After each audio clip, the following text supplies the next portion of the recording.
আমার দেশের সংখ্যালঘুরা মরছে দিনে দিনে গোটা ভারতের আনাচে কানাচে।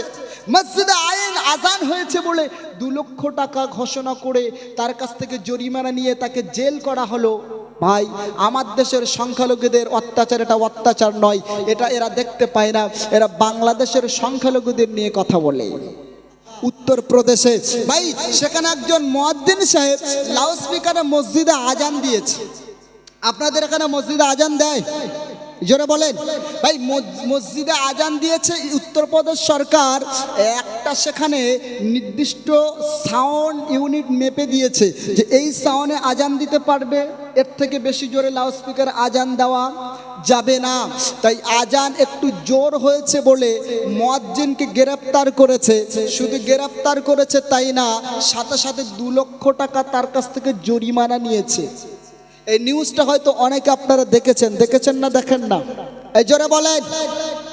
ভারতবর্ষের সরজমিনে 750 বছর মুসলমানরা রাজত্ব করেছে। 750 বছরের ইতিহাসে মুসলমান সম্প্রদায় কোনদিনের জন্য, কোশ্চিন কালের জন্য কোন জাতি বিদ্বেষী কাজ তারা করায়নি। ইতিহাসবিদরা লিখছেন, যারা বলতে চাচ্ছে মুসলমান মানে পরধর্মের উপাসনালয় ধ্বংসকারী, তারা আদতে মিথ্যাবাদী। কারণ মুসলমান 750 বছর ভারত শাসন করেছে। এই 750 বছরের ইতিহাসে মুসলমান যদি অন্য ধর্মের উপাসনালয় ধ্বংস করত, তাহলে আজ ভারতবর্ষের জমিনে একটাও প্রাচীন ধর্ম উপাসনালয় থাকতো না। আজ ভারতবর্ষের প্রবীণ এবং প্রাচীন মন্দিরগুলো সগৌরবে সাক্ষ্য দেয় যে ভারতবর্ষের জমিনে মুসলমানরা তারা পরধর্মের মন্দির ধ্বংসকারী না, বরং তারা পরধর্মের মন্দির রক্ষাকারী। জোরে বলুন সুবহানাল্লাহ। বাংলাদেশের সরজমিন আপনারা জানেন, কিছুদিন আগে একটা উদাহরণ আপনাদেরকে দিচ্ছি, যেখানে বাংলাদেশের মধ্যে একটা গন্ডগোল হয়েছিল আপনারা জানেন, হাসিনা সরকারের পতনকে কেন্দ্র করে, যার রেস এখনো চলছে। বাংলাদেশের মধ্যে একদল মানুষ এরা চেষ্টা করছে হিন্দু মুসলিমে বিভেদ তৈরি করা। তোমরা খবর অল পৃথিবীতে ছড়িয়ে দাও যে বাংলাদেশের মুসলমানরা ভালো নেই, সেখানে তারা নিরাপত্তাহীনতায় ভুগছে। ভাই, আমার দেশের সংখ্যালঘুরা মরছে দিনে দিনে গোটা ভারতের আনাচে কানাচে।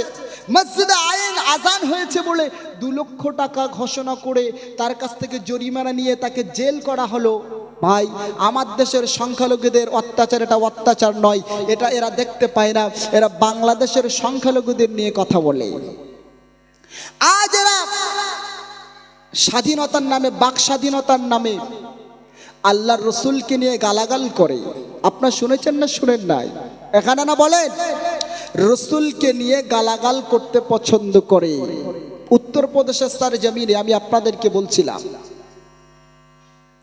মুসলমানের ছেলেরা গভীর মনোযোগ, আমি আপনাদের যে কথা বলছিলাম, আল্লাহর নবী সাল্লাল্লাহু আলাইহি সাল্লামকে নিয়ে যারা গালাগাল করে, নবীর নামে কালিমা লিপ্ত করতে চায়, আমার নবীকে নিয়ে যারা মাঝে বাজে মন্তব্য করে, আল্লাহর নবী তো শোনাছে মানে বিশ্ব নবী মুহাম্মদুর রাসূলুল্লাহ সাল্লাল্লাহু আলাইহি সাল্লাম টোটাল জীবনটা এমন একটা দিক কেউ বার করতে পারবে না, এমন একটা দিক কেউ দেখাতে পারবে না যেটা বিশ্ব নবী মুহাম্মদুর রাসূলুল্লাহ খারাপ করে গেছেন। জোরে বলুন সুবহানাল্লাহ।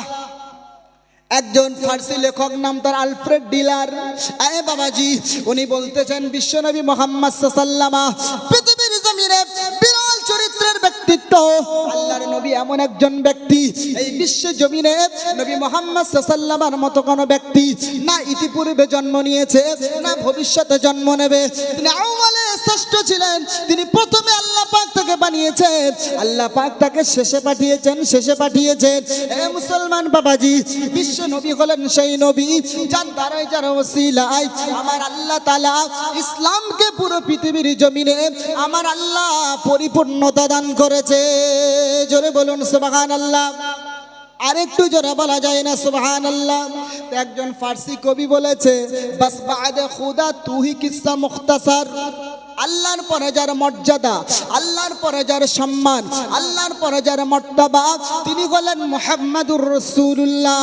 একটু জোরে বলা যায় কি সুবহানাল্লাহ? একটু জোরে বলা যায় না? এই জোরে গলা যায় না সুবহানাল্লাহ। আল্লাহর পরে যার মর্তবা, আল্লাহর পরে যার মর্যাদা, তিনি কে? এই জোরে বলে মুহাম্মাদুর রাসূলুল্লাহ। একজন কবি আল্লাহর নবীর শানে কবিতা লিখেছেন, কতগুলো? একটা দুটো না। সেই কবি কবিতা লিখতে লিখতে এককভাবে 30,000 কবিতা লিখলেন, তাও আরবি ভাষার উপরে। জোরে বলুন সুবহানাল্লাহ। একটু ইমানে আওয়াজ দিয়ে বলা যায় না সুবহানাল্লাহ? ভাই এই 30,000 কবিতা আপনি জানেন, আরবি ভাষা যারা আলেম ওলামা আছে তারা জানে। সমস্ত বিশাল বড় বড় বক্তব্যকে অল্প কয়েকটা সংখ্যায় যদি আপনি বোঝাতে চান, তাহলে আরবি ভাষার বিকল্প কোনো ভাষা নেই। যেরকম মনে করেন আমি পানি খাবো, মা শব্দ ব্যবহার করলে পানি খাওয়ার শব্দের মানে চলে আসবে। কথা বুঝতে পারছেন? যেমন আমি খানা খাবো, আমি খানা খাবো 3টে শব্দ। এটা যদি আরবিতে বলেন আতাম, আতনাআম বা আকুল শব্দ ব্যবহার করলে এই খানা খাওয়া শব্দটা এর মধ্যে চলে আসবে, মানেটা চলে আসবে। এই আরবি ভাষার উপরেই একজন কবি কবিতা লিখেছেন, কতগুলো? 30,000। সুবহানাল্লাহ বলেন। ওই কবি 30,000 কবিতা লেখার পরে আল্লাহর নবীর শানে কবি তখন বলতেছেন, ইয়া হাবিবি ওয়া তাম্মা হিবরু ইয়া রাঈ ওয়া কাদাত হায়াতি আনতাতি।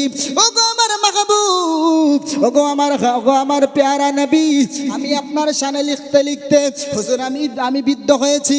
আমি যৌবন বয়সে লেখা শুরু করেছিলাম, আজ আমি বৃদ্ধ বয়সে উপনীত হয়েছি। হুজুর আমার জীবন প্রদীপ নিভু নিভু। আজ কেন যেন মনে হয় হুজুর 30,000 কবিতা রচনা করার পরে আমার কেন জানি মনে হয়, ওগো আল্লাহর রাসূল, আমি এখনো আপনার শান এবং মান লিখে পূর্ণভাবে হক আদায় করতে পারলাম না। ওগো নবী, আল্লাহ যদি আমার আরো জীবন দেয়, আল্লাহ যদি আমাকে আরো জীবন দান করে, আমি ওই জীবনগুলো দিয়ে যদি আপনার শানে যদি কবিতা রচনা করি, আপনার শান এবং মান নিয়ে যদি হুজুর আমি লেখালেখি শুরু করি, হুজুর আমার কয়েকটা জীবন শেষ হয়ে যাবে, হুজুর আমার কয়েকটা জীবন ফুরিয়ে যাবে।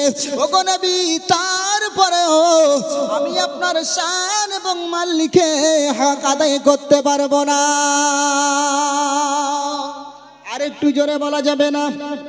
আরেকটু ইমানে আওয়াজ দিয়ে বলা যাবে না? ভাই, এতে গেল একজন কবির কথা, যাকে বলা হয় শায়ের রাসূল, আল্লাহর নবীর সভা কবি।